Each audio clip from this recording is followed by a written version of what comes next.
Et pourtant, quelqu'un m'a dit qu'il fallait souffler à fond pour chasser cette peur. Mais pour moi, ça ne fonctionne pas.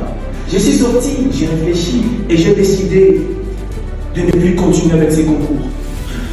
Car mon cœur bat si vite, mes mains tremblent sans limite, vos regards me fixent et mon courage s'effrite. Mais une question me traverse l'esprit ici, maintenant, devant vous, je me dis, et si l'échec était la plus belle forme de la réussite? C'est de cela que je vais vous parler aujourd'hui, messieurs les membres du jury. Oubliez l'idée que j'ai abandonnée. Je vais voir de mes propres yeux comment je serai écrasé. Mesdames et messieurs les membres du jury, saviez-vous que l'échec peut être une source d'énergie dans la réalisation de nos projets? Oui? Non? Alors, vous devriez le savoir et surtout les considérer ainsi. Car aucune grande réalisation n'a jamais atteint l'excellence sans avoir d'abord connu un premier, un deuxième, un troisième, voire des dizaines d'échecs.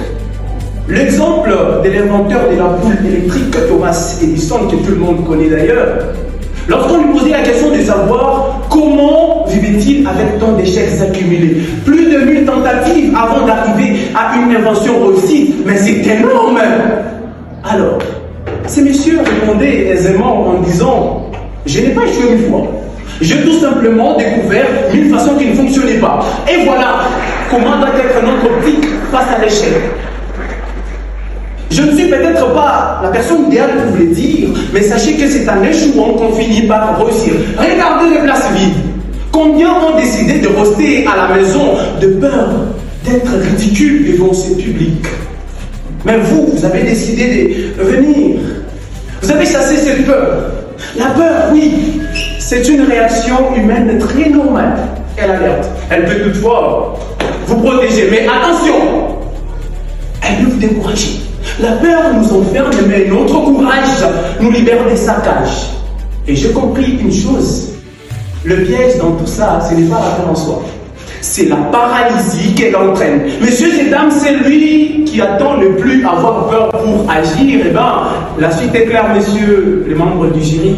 Il n'agira jamais, au grand jamais. Parce que Nelson Mandela l'a si bien dit, mieux que moi, que le courage, ce n'est pas l'absence de la peur.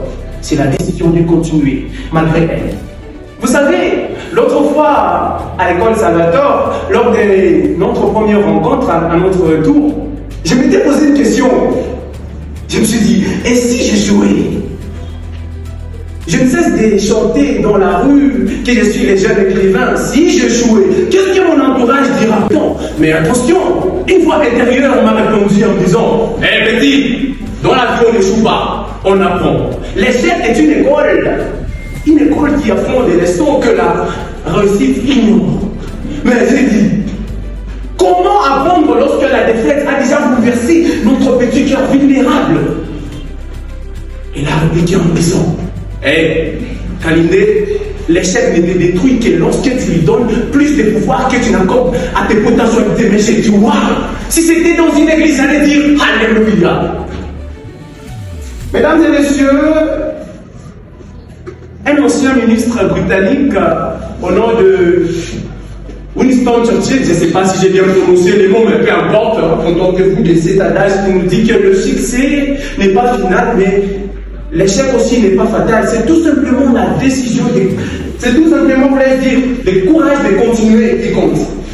Messieurs et dames, souvenons-nous, nous échouons plusieurs fois avant de réussir une fois. Et après la victoire, plus personne ne se souvient de toutes ces nuits blanches, plus personne ne se souvient de toutes ces moqueries des autres. La peur de l'échec, elle, c'est une barrière invisible. Elle nous plonge dans l'inaction, dans la procrastination, dans la crainte du regard des autres. Laissez-moi vous raconter une petite histoire que j'ai vécue aux États-Unis la semaine dernière, dans un rêve.